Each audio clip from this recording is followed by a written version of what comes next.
एक लड़का अपने जिस्म की प्यास बुझाने के लिए कोठे पर पहुंचता है। जब वो कोठे पर पहुंचता है तो दलाल से मिलता है।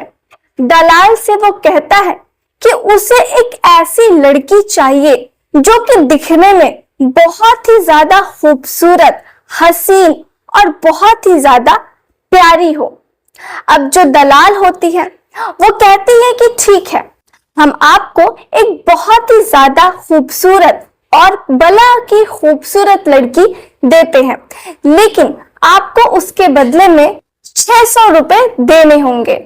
अब जो वो लड़का होता है वो कहता है कि आप पैसों की बिल्कुल फिक्र मत कीजिए, मेरे पास बहुत सारे पैसे हैं और आपको जितने भी पैसे चाहिए मैं उतने पैसे देने के लिए तैयार हूं। अब जो वो दलाल होती है वो कहती है कि ठीक है, आप ये जो सामने वाला कमरा दिख रहा है इस कमरे में जाइए और उसके बाद आप थोड़ी देर इंतजार कीजिए, हम आपके कमरे में एक बहुत ही ज्यादा खूबसूरत लड़की को भेजने का इंतजाम करते हैं। अब वो जो लड़का होता है वो लड़का उस कमरे में पहुंचता है और बैठकर इंतजार करने लगता है। थोड़ी देर का वक्त बीतता है, वो एक बहुत ही ज्यादा खूबसूरत लड़की उस कमरे के अंदर पहुंचती है।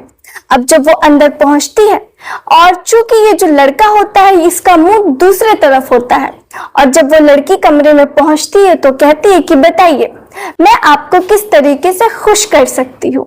अब वो जो लड़का होता है उसकी आवाज सुनता है तो जल्दी से पीछे मुड़ता है और जैसे ही उसकी आंखें उस लड़की के चेहरे पर पड़ती हैं, उसकी आंखें फटी की फटी रह जाती हैं। वो बिल्कुल हैरान परेशान हो जाता है और वो बहुत ही ज्यादा भावुक हो जाता है। और वो जो लड़की होती है जैसे ही उसकी नजर उस लड़के पे पड़ती है, उसकी आंखों से आंसू थमने का नाम नहीं ले रहे थे। वो लड़की भी बहुत जोर जोर से बहुत ज्यादा रोने लग जाती है और चुप होने का नाम ही नहीं लेती है। और वो जो लड़का होता है वो लड़का अब उस लड़की को अपने गले से लगा लेता है। तो दोस्तों, क्या थी ये कहानी? क्या कौन था ये लड़का और इन दोनों का आपस में क्या रिश्ता था कि वो दोनों एक दूसरे से कोठे पर मिलते हैं और दोनों एक दूसरे को देखकर रोने लग जाते हैं। तो चलिए इस कहानी को मैं आप लोगों को सिलसिलेवार तरीके से सुनाती हूँ और बताती हूँ कि आखिर ये दोनों एक दूसरे के कौन थे। आदाब, नमस्ते, सत श्री अकाल। मैं हाजिर हूँ फिर से एक ऐसी ही सच्ची घटना, सच्ची कहानी के साथ। और आप लोगों को मेरा इस कहानी को सुनाने का मकसद आप लोगों में से किसी की भी भावनाओं को ठेस पहुंचाना या आहत करना बिल्कुल नहीं था, बल्कि आप लोगों को इस समाज की घट रही घटनाओं से जागरूक कराना था। तो चलिए इस कहानी को सिलसिलेवार तरीके से शुरू करती हूँ। दरअसल इस कहानी की जो शुरुआत है वो शुरुआत होती है छत्तीसगढ़ से। छत्तीसगढ़ में एक कॉलोनी होती है। उस कॉलोनी में एक रमेश नाम का लड़का रहता है। अब ये जो रमेश नाम का लड़का होता है वो बहुत ही ज्यादा अच्छे घराने का होता है। उसका जो बैकग्राउंड होता है बहुत ही ज्यादा अच्छा होता है। उसके जो पिता होते हैं वो एक बहुत ही बड़े नामे जामे उस शहर के बिजनेसमैन होते हैं। और क्योंकि अब ये जो रमेश था ये भी अपने जो पिता का जो सारा काम था वो संभाला करता था, और इसलिए वो अपने पिता के काम के लिए अब ज्यादातर वो ऑफिस में ही अपना वक्त गुजारा करता था। और क्योंकि जो रमेश था अब ये उसका काफी ज्यादा अच्छा वो स्वभाव का लड़का था, वो किसी अमीर और गरीब में भेदभाव नहीं करता था।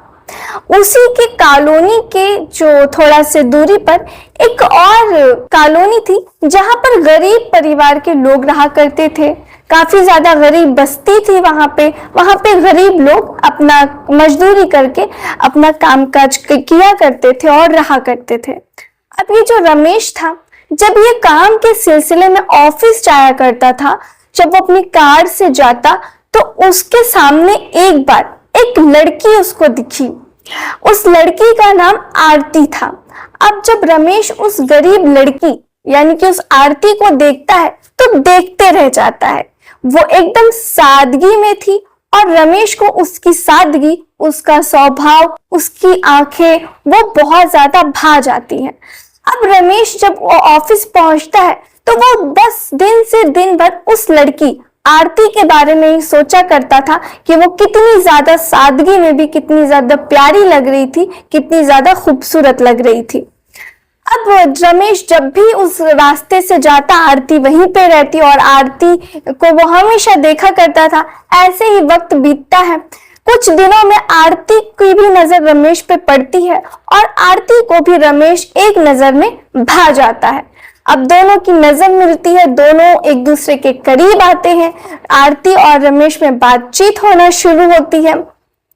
ये दोनों काफी ज्यादा अच्छे दोस्त बन जाते हैं और जो रमेश होता है वो एक दिन आरती से कहता है कि आरती तुम मुझे बहुत अच्छी लगती हो और मैं तुम्हारे साथ शादी करके तुम्हें अपने घर पे लाना चाहता हूँ। अब जो आरती होती है वो कहती है कि मैं भी आपके साथ शादी करना चाहती हूँ, लेकिन ये जो रमेश होता है, क्योंकि वो बहुत ज्यादा बड़े खानदान का बेटा होता है और ये जो आरती होती है वो काफी ज्यादा गरीब परिवार की लड़की होती है, तो जो रमेश होते हैं, रमेश के घर वाले तो चाहते हैं कि रमेश किसी अच्छी पढ़ी लिखी और बहुत बड़ी घराने की लड़की को हमारी बहू बना करके घर लेकर आए। रमेश के घर वाले बिल्कुल नहीं चाहते थे कि रमेश की शादी एक गरीब परिवार की लड़की से हो। अब जब रमेश अपने घर वालों को आरती के बारे में बताता है कि मुझे आरती, जो कि हमारे पास की ही जो बस्ती है, वहां पे जो कॉलोनी उसमें रहती है और वो मुझे बहुत पसंद है और मैं उससे शादी करना चाहता हूँ।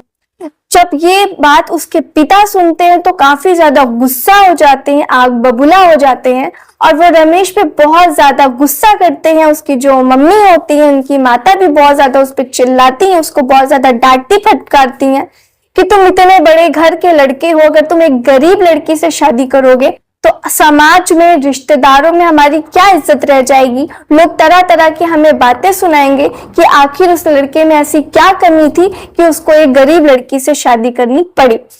अब जो रमेश था वो ये सारी बातें सुनता, लेकिन वो कह देता है घर वालों को कि देखिए, अगर मैं शादी करूंगा तो आरती से ही, वरना मैं किसी से भी शादी नहीं करूंगा। अब घर वाले जो होते हैं वो काफी ज्यादा परेशान हो जाते हैं। ऐसे ही वक्त बीतता है। जो आरती होती है, ये आरती और रमेश एक दूसरे से मिला करते थे, घंटों बातचीत किया करते थे, एक दूसरे से प्यार का इजहार किया करते थे। ऐसे ही बहुत ज्यादा वक्त बीत जाता है। उसके बाद जो रमेश होता है, अब वो कहता है आरती से कि अब मुझे वक्त आ गया तुम्हारे साथ शादी करने का। अब जो रमेश होता है वो अपने घर वालों को बोल देता है कि मुझे आरती से ही शादी करनी है। अब जो घर वाले होते हैं वो बिल्कुल रमेश की जिद के आगे हार जाते हैं और वो जो आरती होती है उसके घर पर रमेश का रिश्ता लेकर के पहुंच जाते हैं।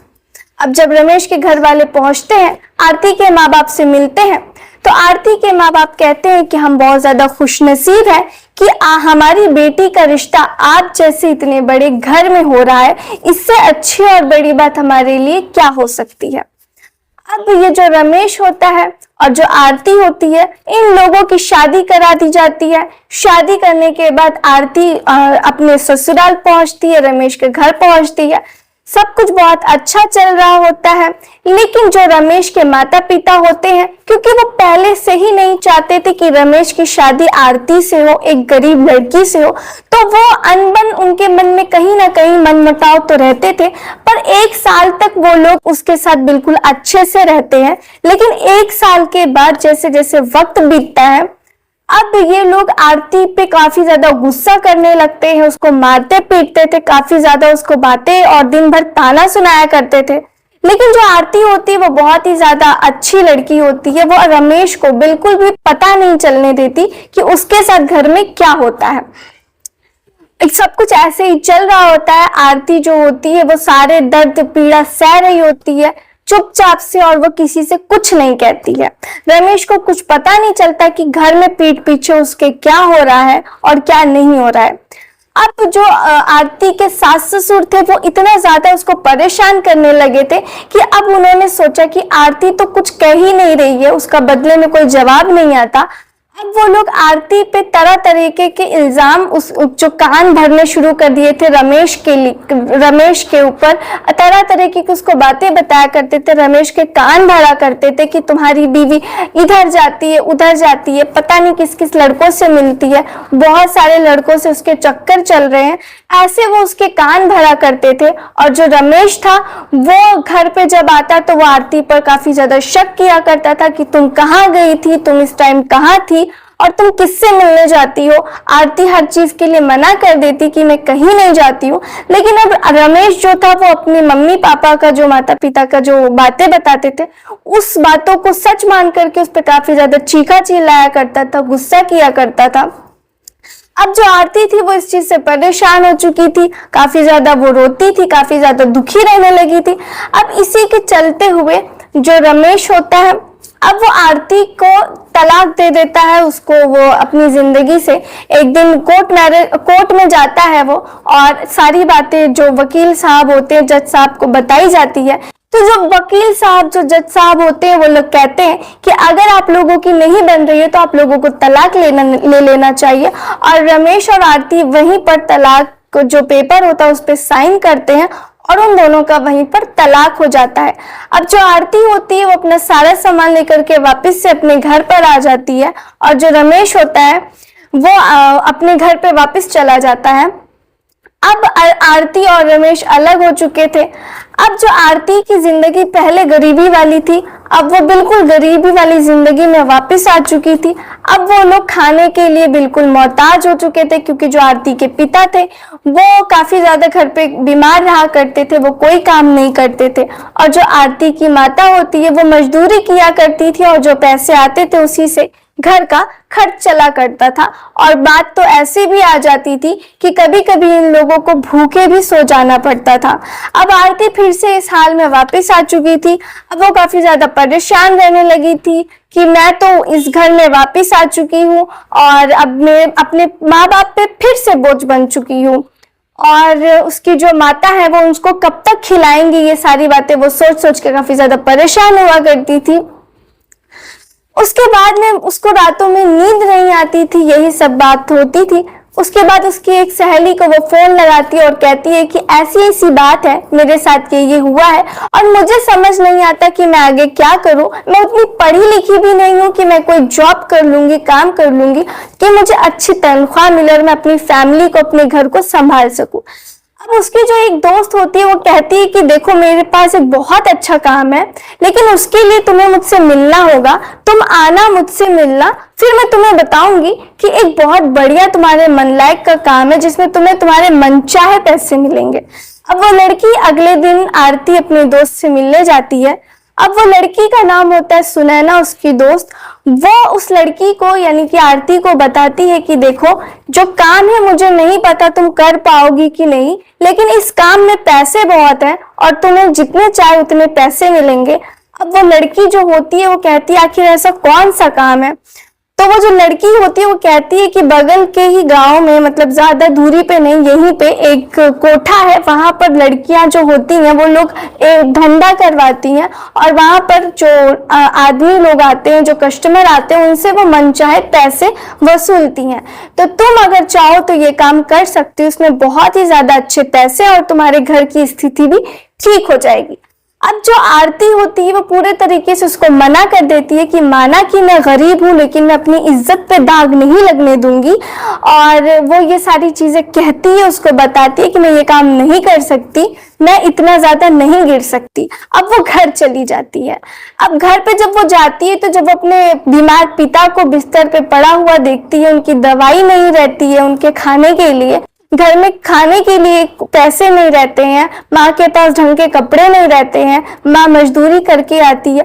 वो जब ये सारे हालात देखती है तो फिर वो सोचती है कि अब उसके पास कोई आखिरी चारा नहीं है सिवाय इस काम के। तो वो उस लड़की को फोन लगाती है और बोलती है कि बताओ कहाँ पर आना है, मैं तैयार हूँ इस काम के लिए।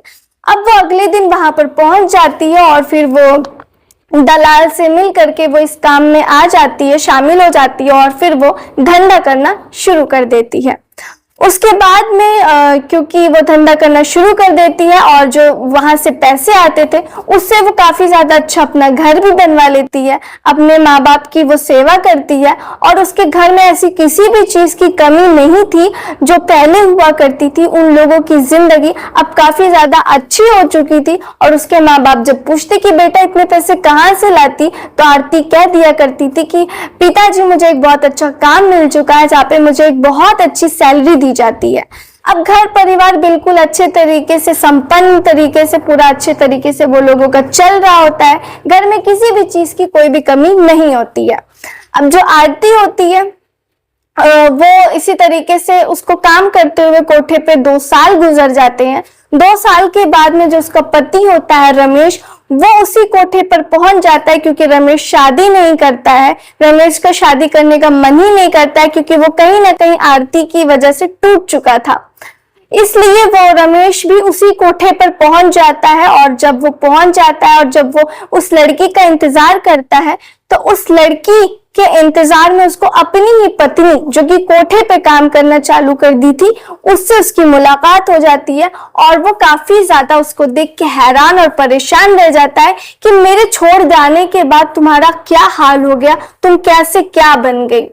उसको अपने माँ बाप पे काफी ज्यादा गुस्सा आता है कि उनके वजह से उसका ये जो शादीशुदा जिंदगी थी वो बर्बाद हो गई और वो काफी ज्यादा अपने माँ बाप पे उसको गुस्सा आता है। उसके बाद वो कहता है आरती से कि अब ये काम मैं तुम्हें और नहीं करने दूंगा। ये बात बोल के वो वहां से चला जाता है। अगले दिन वो बोलता है कि मुझे वही लड़की चाहिए जो लड़की यहाँ पर थी। वापस से आरती उसको कमरे में भेजा जाता है और वो आरती से 1 घंटे तक लगभग बातचीत करता है और फिर कहता है कि चलो फिर से तुम मुझसे शादी कर लो और अब हम लोग कहीं और दूसरे शहर में रहेंगे, मेरे माँ बाप से दूर, और हम लोग अपनी बहुत अच्छी अलग जिंदगी गुजारेंगे, बसर करेंगे। उसके बाद में ये जो आरती वो काफी ज्यादा खुश हो जाती है और उसके साथ में चली जाती है। तो दोस्तों ये थी आज की कहानी। उम्मीद करती हूँ आप लोगों को आज की कहानी पसंद आई होगी। अगर आप लोगों को मेरी कहानी पसंद आई है तो प्लीज मेरे चैनल को लाइक करके सब्सक्राइब करना ना भूलें। चलिए मिलते हैं फिर ऐसे ही किसी सच्ची घटना के साथ। तब तक के लिए आप लोग अपना ख्याल रखें, सावधान रहें, सतर्क रहें। जय हिंद, जय भारत।